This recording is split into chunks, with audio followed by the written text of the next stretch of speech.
Sveiki atvykę į Tarp eilučių jaunimo podcastą, kuriame kalbame apie tai, kas slypi už pasiekimų, scenos šviesų ir gražių antraščių. Tai šiandienos mūsų pašnekovė yra Atienė Ravinkaitė. Labas. Labas.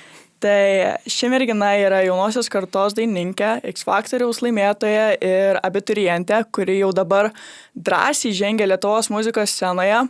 Atienė yra puikus pavyzdys, kaip talentas, darbas ir vidinė motyvacija gali susitikti labai ankstyvame gyvenimo etape. Ji derina mokyklą, kūrybą, viešumą, su kuriais susiduria ne kiekvienas jaunas žmogus. Ir, žinoma, Atienė yra mūsų jaunoji Tauragiškė, tai su ją pakalbėsime apie motyvaciją, spaudimą, savęs paieškas ir sceninį gyvenimą. Ar teisingai pristačiau tave? Taip, teisingai. Gerai. Tai esi abiturientė ir kartu aktyviai kuri muzikinę karjerą. Kaip tau pavyksta viską suderinti?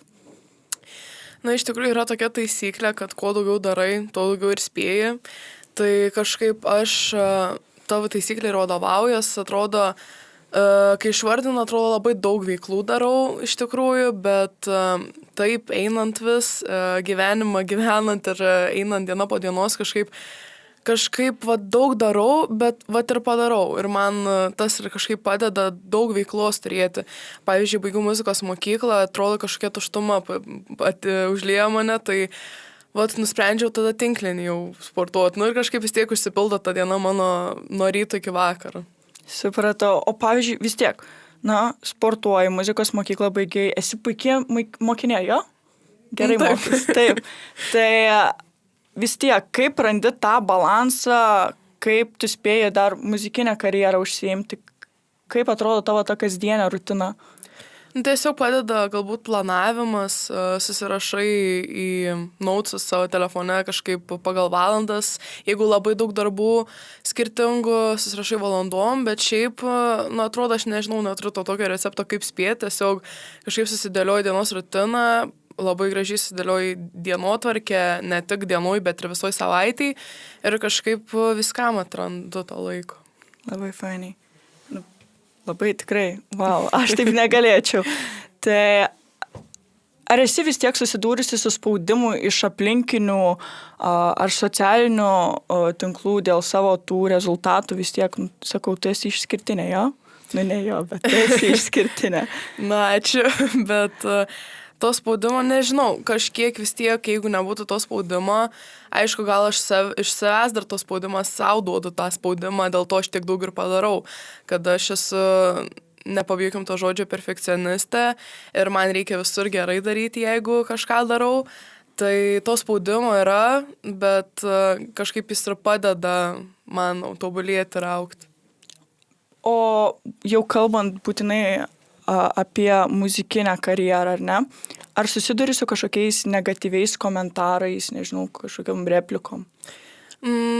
Kažkaip, kai dalyvau tam X Factoriui, liepia prodiuseriai ir Samas neskaitytų komentarų, nes vis tiek tie komentarai dažnai paveikia tos atlikėjus ir panašiai. Bet, atrodo, kaip nekiš nosies į tos komentarus, tik įdomu, ką apie tave sako, tai pasižiūrėdavau, būdavo ten tokių, užmeta tenais, ten čia kaimietė, ten kažką, ar ten, jinai geriau dainuoja negu Atienė, ten kažką. Bet tokių, kad labai stipriai žeidžiančių, kas man buvo nuostabu ir labai keista, nebuvo. Tai kažkaip, bet aš manau, kad dar ateis tas momentas, kai gausiu tų komentarų daugiau. O susiduri gal aplinkui, kai gauni replikų, ar gal žmonės kažkaip į tave žiūri kitaip, ar nelabai? Iš aplinkinių žmonių taip, kad tiesiai akis, tai labai retas, kuris pasakytų, geriau iš kokių anonimiškų visokių akauntų rašytų, bet net tokių nėra, o visą laiką net tų replikų kažkokių negaunu, bet iš savo artimiausių žmonių, tai mamos, pavyzdžiui, patarimų, galbūt ne replikų, ne kritikų, ir kritikos gaunu, bet arba iš vadybininkės gaunu kažkokios kritikos, kurią stengiuosi pažiūrėti, aišku, man šiek tiek sunku ją priimti, čia yra mano, bet pabiškai laužęs, tai jo, bet taip iš aplinkinių kažkokių nepažįstamų ar tik matytų žmonių, tai ne. O kai gauni tą repliką, vis tiek jinai eina giliai, emociškai, kaip tu su tuo kaip tu tai išgyveni? Sutvarkau. Jo, sutvarkai. Tokių galbūt gilių replikų aš, tarsi negaunu, kad mane žeistų. Čia yra tiesiog labiau gal kritika, ką man daryti, kad būčiau geresnė. Tokių, kad ten tu tokia nuokė, ten kaip patyčios, galbūt įvardinant ten ar kažkaip kitaip, tai nėra taip, bet patarimų, tai aš tiesiog, nei man skaudu, aš tiesiog priimu juos ir bandau įvykdyti, ką sako. Atienė, kas tau padeda išlikti savimi? Savimi padeda išlikti galbūt ta mano mėgstama veikla ir kad aš nepaisant nieko toliau einu ir darau ir stengiuosi ir kažkaip atrodo net nėra kada žiūrėti atgal ir kažkaip einu į priekį ir tas savimi ir padeda išlikti, kad aš nelabai galvoju, ką kiti galbūt apie mane pasakys, kas yra sunku pradedant visą tiek muzikoje karjerą ir panašiai. Tai taip, tai iš tikrųjų tas užimtumas ir tikslų siekis padeda išlikti savimi. Wow. Kaip tavo akimis atrodo jaunųjų atlikėjų pasaulis? Iš tikrųjų jisai galbūt toksai darbingas. Gal šiek tiek skaudus, nes sunku priprasti ir suprasti, kad ne visada taip lengvai viskas ranka pasiekiama, nes reikia labai labai daug darbo įdėti, iš tikrųjų, jeigu tu nori kažką pasiekti, nes šiaip jaunųjų atlikėjų, jie ateina, galvoja, išleisiu dainą, kažkaip išleis pinigų, pareklamuos ir jau per radijus gros. Iš tikrųjų, niekas taip lengvai nevyksta, reikia labai daug darbo įdėti ir daug, kaip ir mano artimieji sako, įdėti daug darbo ir ne tik eiti, ne už užmokestį, koncertuoti visur ir turėti tą didelę pradžią. Iš pradžių aš, pavyzdžiui, turėjau pradžią savo konkursuose, kaip įgijau drąsos dalyvauti scenos veikloje ir apskritai kaip dainuoti prieš daug žmonių. Tai taip įgavau drąsos ir iš tikrųjų labai sunkus yra tas pirmas etapas, kur reikia persilaužti, bet kai persilauži, nebūna lengviau, būna dar sunkiau. Tai... O ką tu laikai tą persilaužimą arba?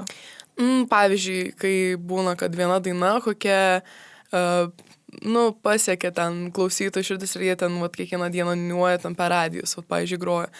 Kaip pavyzdys, ką lengviau būtų įsivaizduoti, tarkim, kad yra Domas Vyšniauskas. Jis išleido tą pirmą dainą, jinai populiari tapo, bet niekas nežino, kad jisai.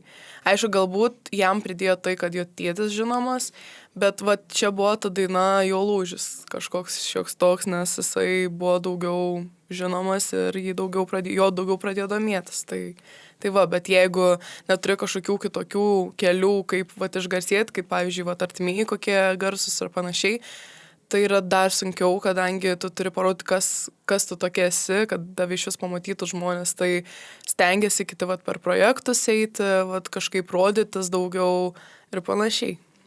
Tai tu sakai, kad tu dalyvaudavai konkursuose, visokiuose projektuose, ir atsitikdavo taip, kad pralaimėdavai, tai kokia reakcija būdavo? Ar tu sustresuodavai, kaip išgyvendavai tą pralaimėjimą, nes sunku?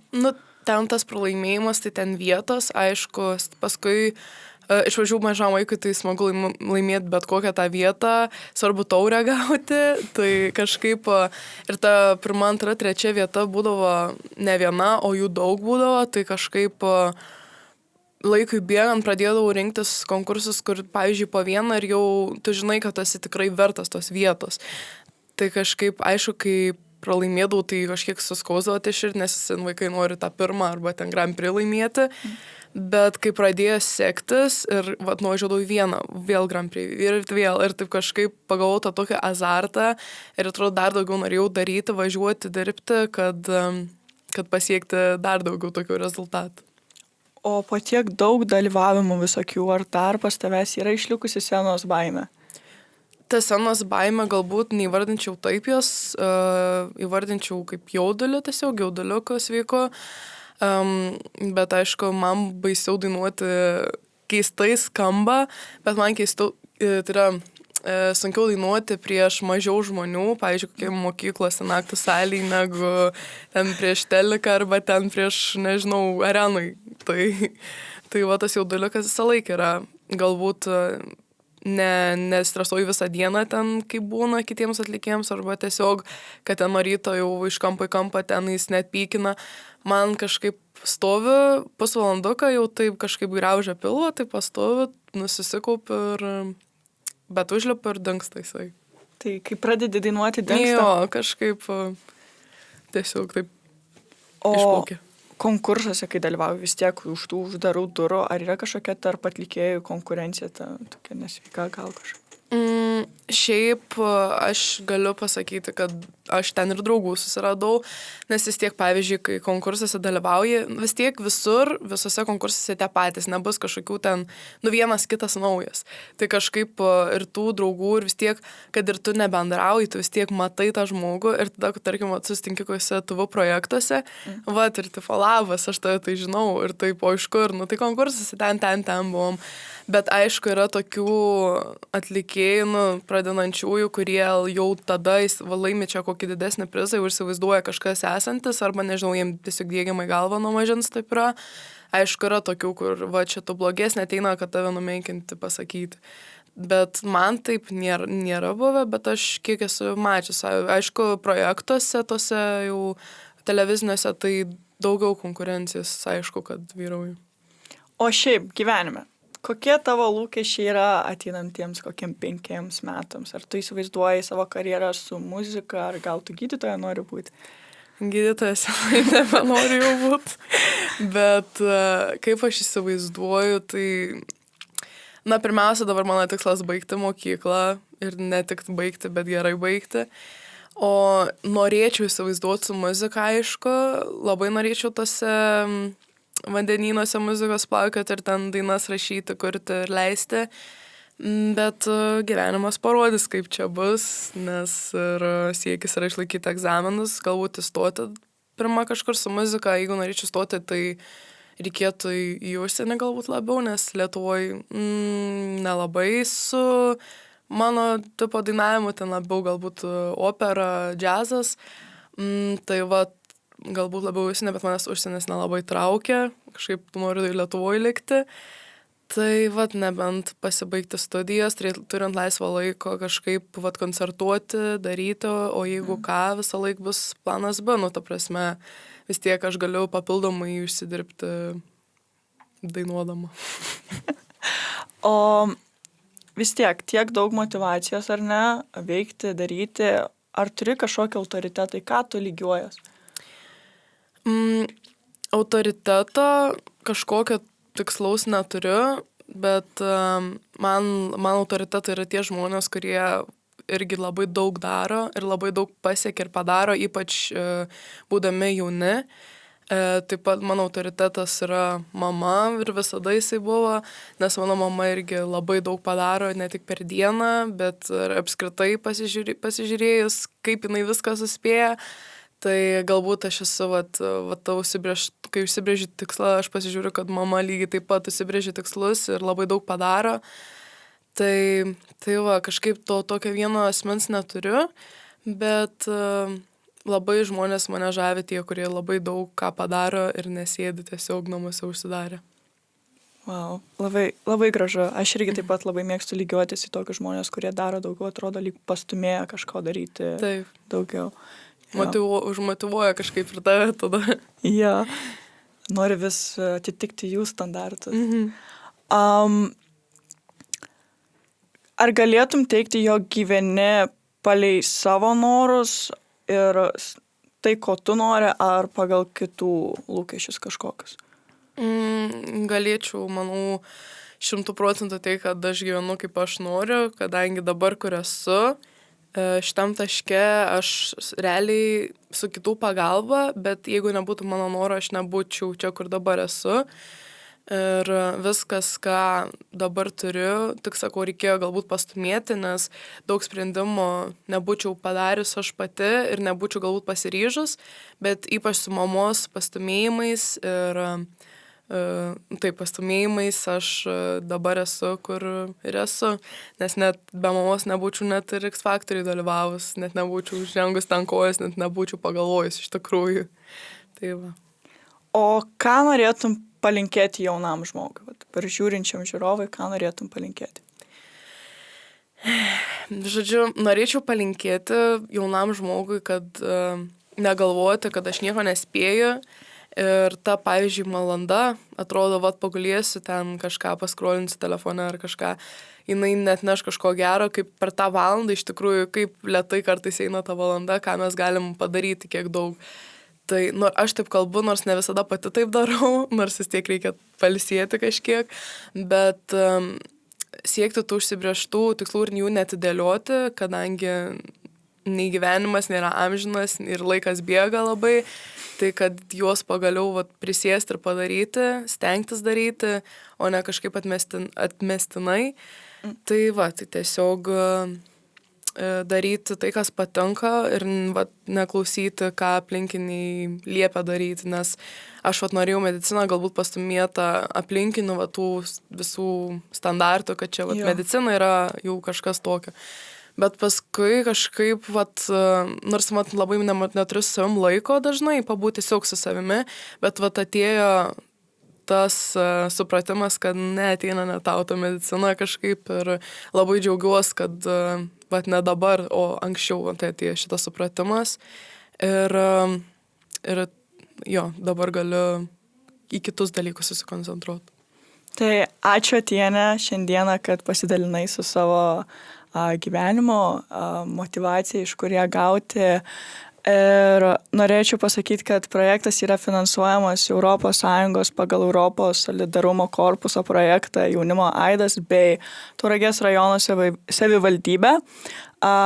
Šis įrašas atspindi tik autoriaus nuomonę, todėl nacionalinė agentūra ir Europos komisija negali būti laikoma atsakinga už jame pateiktą informaciją. Ir kviečiu sekti mus socialiniuose tinkluose ir nepraleisti kitų epizodų, nes, kaip visada sakome, geriausi pokalbiai gimsta tada, kai pradedame skaityti tarp eilučių. Ačiū Jums.